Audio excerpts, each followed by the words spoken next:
Bienvenidos a nuestro trabajo sobre el condicionamiento clásico e instrumental.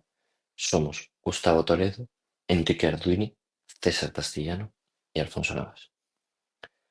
Bueno, nuestro trabajo se compone de estos puntos. Vamos a trabajar sobre una introducción, los dos enfoques más importantes. Vamos a contar un poco sobre el autor Iván Pavlov, condicionamiento clásico, condicionamiento instrumental u operante y diferencias entre ellos. La introducción. A lo largo de la historia se han elaborado muchas teorías sobre cómo se produce el aprendizaje en el ser humano. Las teorías asociacionistas tienen como idea básica que las conductas se adquieren y modifican mediante la asociación entre estímulos y respuestas. Según esto, el aprendizaje se produce cuando un individuo relaciona o vincula mentalmente diferentes eventos que ocurren en su entorno. A través de la repetición, estas asociaciones forman patrones específicos de comportamiento. Tenemos dos enfoques dentro de las teorías asociacionistas. Estos dos enfoques de aquí, condicionamiento clásico y condicionamiento instrumental. El condicionamiento clásico se centra en asociaciones automáticas entre estímulos y el condicionamiento instrumental u operante está centrado en cómo las consecuencias de las acciones afectan la probabilidad de que éstas se repitan en el futuro. En cuanto al condicionamiento clásico, fue desarrollado por el fisiólogo ruso y ganador del Premio Nobel en Medicina, Iván Pavlov.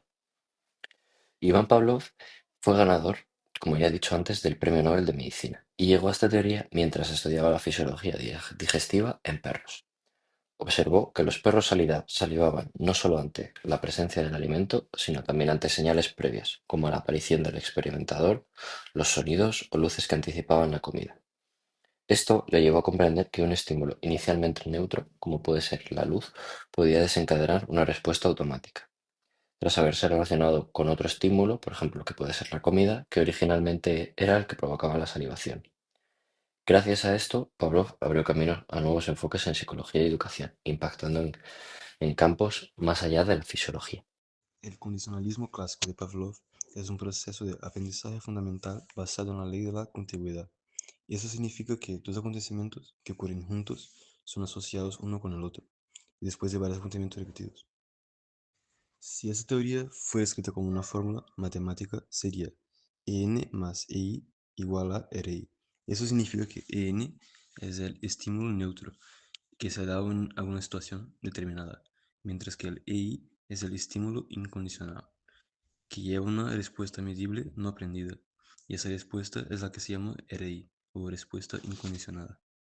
Si el estímulo incondicionado es agradable, se llama apelativo, y si es aversible, se llama aversivo o de defensa. Con la repetición de estos estímulos, el sujeto que ha sido expuesto a ellos empezará a asociar el estímulo neutro con la respuesta incondicionada, por lo que el estímulo neutro se convierte en estímulo condicionado, USC, y da lugar a la respuesta condicionada, o RC. Pavlov comprobó la teoría con un experimento hecho con perros y una campana. En ello, los perros recibían la comida, que sería en este caso el estímulo incondicionado, siempre después de que sonara una campana, que en este caso sería el estímulo neutro. Tras ocurrir estos dos estímulos, los perros empezarían a salivar, y esa sería la respuesta incondicionada. Y tras numerosas repeticiones, los perros asociaban la campana con la comida, por lo cual salivaban solo con el sonido de la misma. Y así la campana, que sería el estímulo neutro, pasaría a ser el estímulo condicionado y generaría la respuesta condicionada, que sería el saliva. Esta teoría no sirve para aprender nuevos esquemas de conducta, sino que explica las emociones, los estímulos y además puede afirmar la conducta del individuo que depende de los estímulos generados. En el condicionalismo clásico se pueden producir una serie de procesos. En primer lugar, la generalización, donde la respuesta condicionada no se limita solo al estímulo del condicionamiento, sino que a muchos similares. En segundo lugar, la discriminación, que es el opuesto de la generalización, donde el sujeto discrimina entre estímulos cuando responde en diferentes situaciones. En tercer lugar, la extinción es cuando se remueve sistemáticamente el estímulo tras el condicionamiento.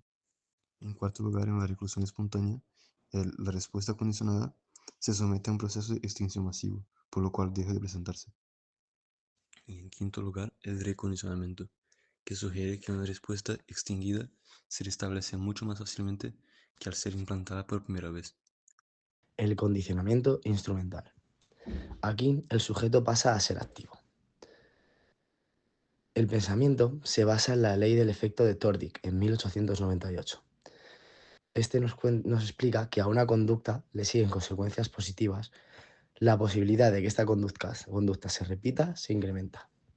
En cambio, si a una conducta le siguen consecuencias negativas, la probabilidad de que ésta se repita desciende.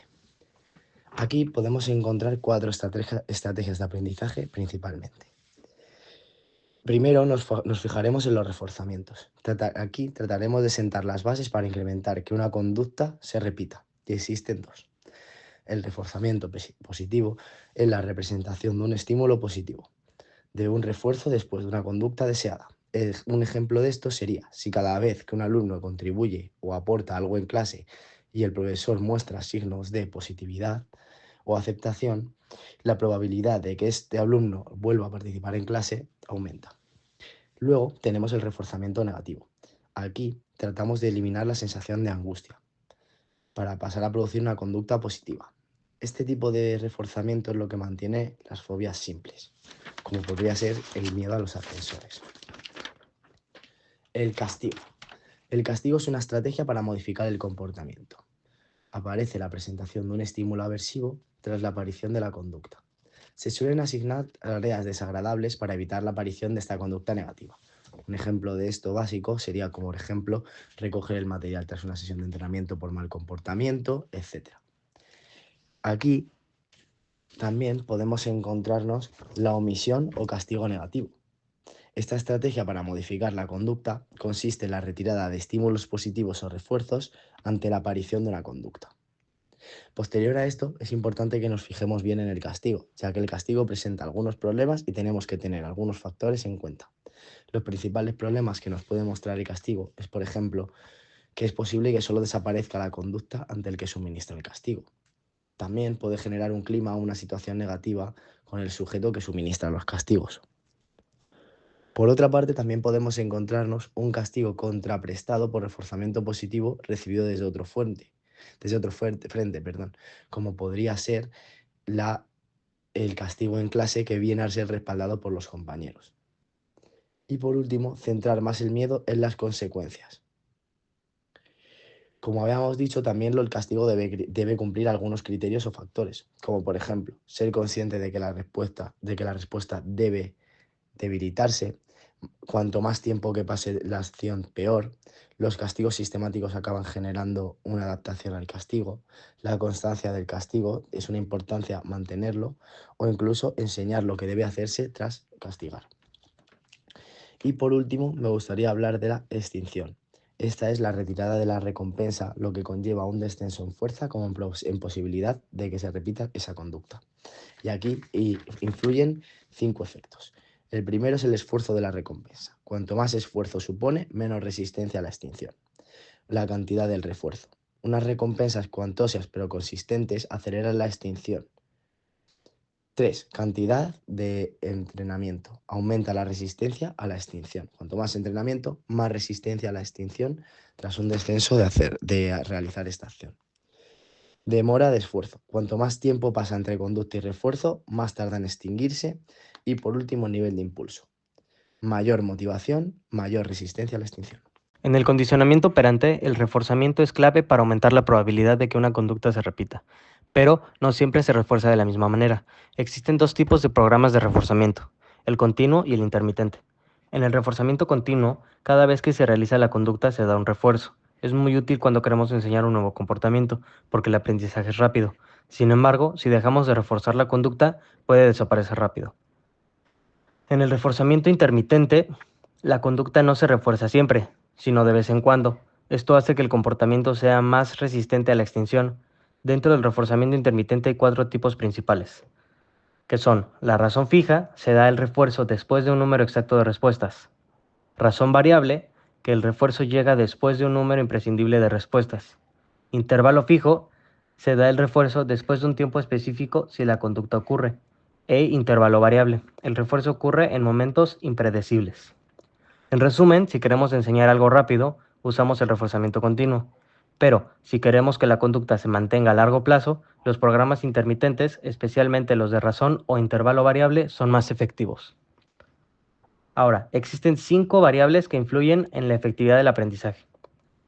Primero, cantidad de reforzamiento, que es que cuanto mayor sea la cantidad de refuerzo, más rápido se aprenderá la conducta. Pero si se da en exceso, el sujeto puede perder el interés. Luego, efectos de contraste. El refuerzo se percibe según la comparación con experiencias previas. Si es mejor de lo esperado, la conducta aumenta, que es el contraste positivo. Si es peor, puede disminuir, contraste negativo. Luego está el incentivo. El refuerzo debe tener valor para la persona. No todos los estímulos funcionan igual para todos. Demora de refuerzo, que mientras más rápido se entregue el refuerzo tras la conducta, más fuerte será la asociación. Si tarda demasiado, puede perder efecto. Y nivel de impulso. El nivel de necesidad o motivación del sujeto influye en su aprendizaje. Si tiene una gran necesidad, reacciona más rápido al refuerzo. En conclusión, para que el condicionamiento operante funcione bien, debemos considerar la cantidad del refuerzo, su comparación con experiencias previas, su valor, el tiempo en que se entrega y la motivación del sujeto. Ahora, la diferencia principal entre el condicionamiento clásico y el condicionamiento operante es que el condicionamiento operante, lo que pasa después de una acción, afecta si esa acción se repite o no. Y en el condicionamiento clásico, una respuesta se produce automáticamente cuando aparece un estímulo que lo provoca, porque antes se ha asociado con otro estímulo.